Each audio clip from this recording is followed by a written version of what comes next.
Manual para el maestro. 5. ¿Cómo se logra la curación? Para que la curación pueda tener lugar, es necesario que se entienda el propósito de la ilusión de la enfermedad. Sin ese entendimiento, la curación es imposible. 1. El propósito de la enfermedad. La curación se logra en el instante en que el enfermo deja de atribuirle valor al dolor. ¿Quién elegiría sufrir a menos que pensase que con ello podría ganar algo y algo que tiene valor para él? Indudablemente cree que está pagando un precio módico por algo de mayor valor, pues la enfermedad es una elección, una decisión. Es la elección de la debilidad, procedente de la equivocada convicción de que es fuerza. Cuando esto ocurre, se ve a la verdadera fuerza como una amenaza y a la salud como algo peligroso. La enfermedad es un método concebido en la locura para sentar al Hijo de Dios en el trono de su Padre. A Dios se le ve como algo externo, poderoso y feroz, ansioso por quedarse con todo el poder para sí mismo. Solo con su muerte puede su Hijo conquistarle. ¿Y qué representa la curación dentro de esta loca convicción? Simboliza la derrota del Hijo de Dios y el triunfo de su Padre sobre él. Representa el desafío supremo, en forma directa, que el Hijo se ve forzado a aceptar. Representa todo lo que él se ocultaría a sí mismo para proteger su vida. Si se cura, él es responsable de sus pensamientos. Y si es responsable de sus pensamientos, será destruido a fin de demostrarle cuán débil y miserable era. Mas si él mismo elige la muerte, su debilidad se convierte en su fuerza. Ahora se ha impuesto a sí mismo lo que Dios le habría impuesto, y de esta forma ha usurpado completamente el trono de su Creador. 2. Un cambio de percepción. La curación es directamente proporcional al grado de reconocimiento alcanzado con respecto a la falta de valor de la enfermedad. Solo con decir, con esto no gano nada, uno se curaría. Pero antes de uno poder decir esto, es preciso reconocer ciertos hechos. En primer lugar, resulta obvio que las decisiones son algo propio de la mente, no del cuerpo. Si la enfermedad no es más que un enfoque defectuoso de solventar problemas, tiene que ser entonces una decisión. Y si es una decisión, es la mente y no el cuerpo la que la toma. La resistencia a reconocer este hecho es enorme, ya que la existencia del mundo, tal como lo percibes, depende de que sea el cuerpo el que toma las decisiones.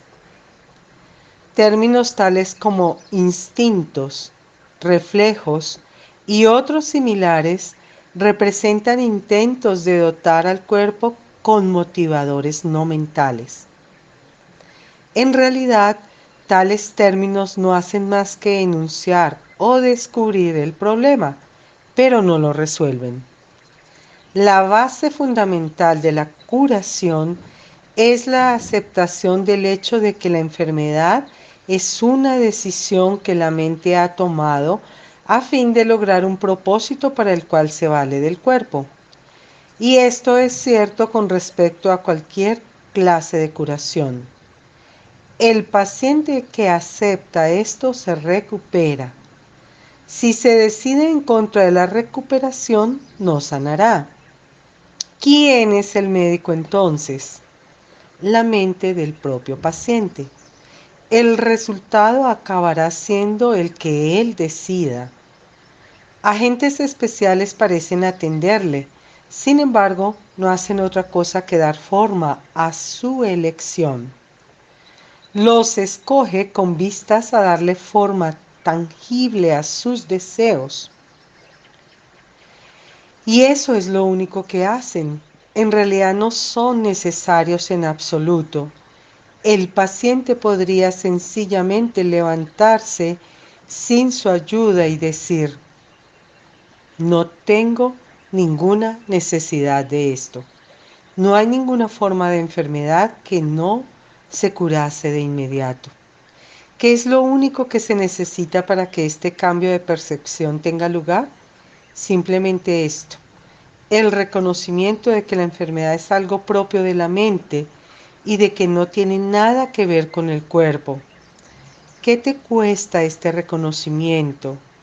Te cuesta el mundo que ves, pues ya nunca más te parecerá que es el mundo el que gobierna a la mente.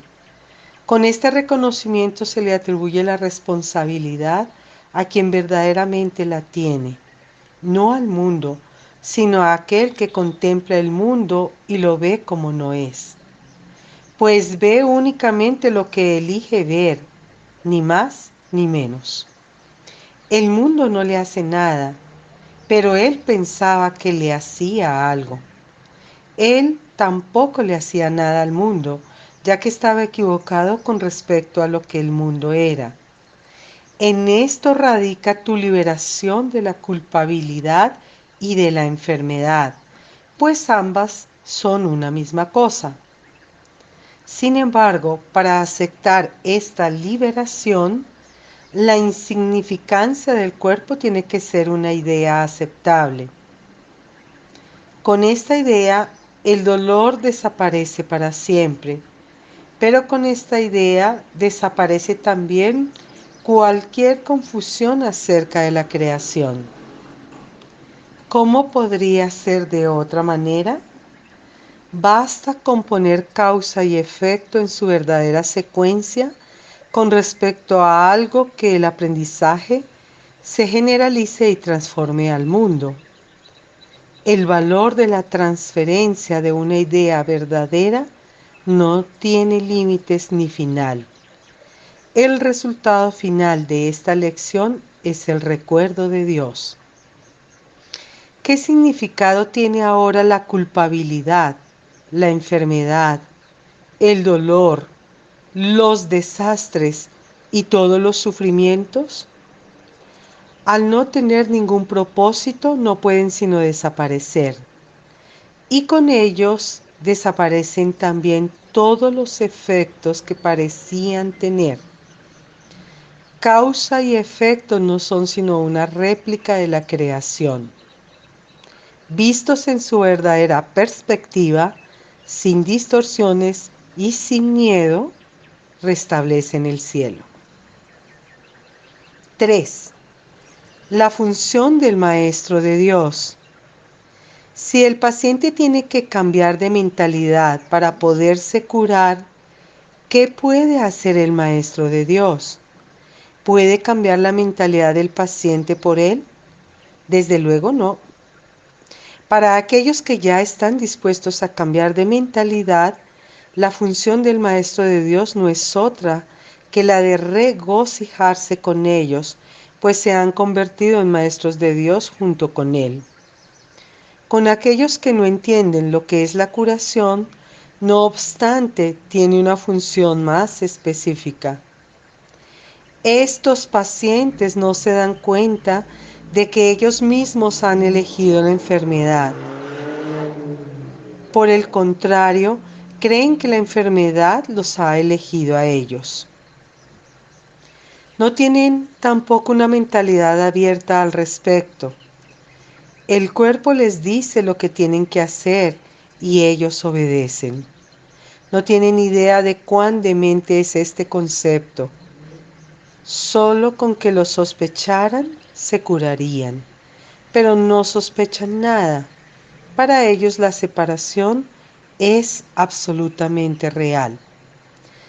Los maestros de Dios van a estos pacientes representando otra alternativa que dichos pacientes habían olvidado. La simple presencia del Maestro de Dios les sirve de recordatorio. Sus pensamientos piden el derecho de cuestionar lo que el paciente ha aceptado como verdadero. En cuanto que mensajeros de Dios, los maestros de Dios son los símbolos de la salvación.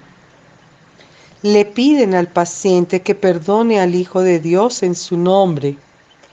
Representan la alternativa.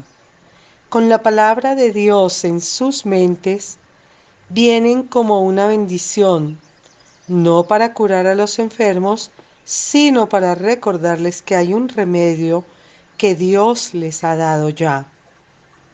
No son sus manos las que curan, no son sus voces las que pronuncian la palabra de Dios, sino que dan sencillamente lo que les ha dado y exhortan dulcemente a sus hermanos a que se aparten de la muerte. He aquí, Hijo de Dios, lo que la vida te puede ofrecer. ¿Prefieres elegir la enfermedad en su lugar?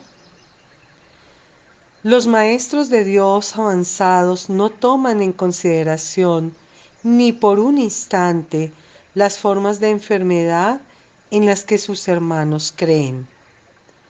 Hacerlo sería olvidar que todas ellas tienen el mismo propósito y que por lo tanto no son en un modo alguno diferentes.